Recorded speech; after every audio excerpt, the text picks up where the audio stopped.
Persoalan dekat atas ni, bapa ada sebidang tanah dan di atas tanah tersebut bapa telah bina sebuah rumah bersama-sama dengan isteri baru bapa. Sekiranya si bapa ini meninggal, adakah isteri baru bapa boleh menuntut lebih daripada 1/8 bahagian faraidnya? Baik, dalam kes ini, bahagian faraid si isteri ini, bahagian faraidnya kekal 1/8 walaupun dia ada menyumbang ke atas pembinaan rumah tersebut. Ini dari sudut faraid.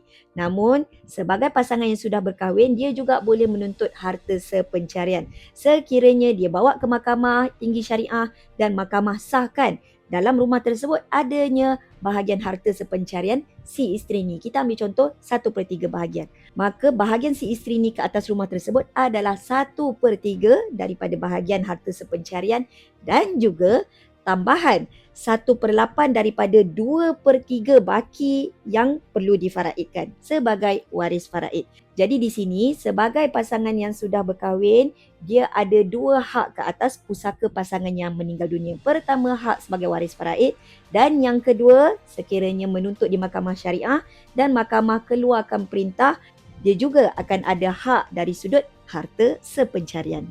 Elakkan pusaka bertukar puaka, kita jumpa di video seterusnya.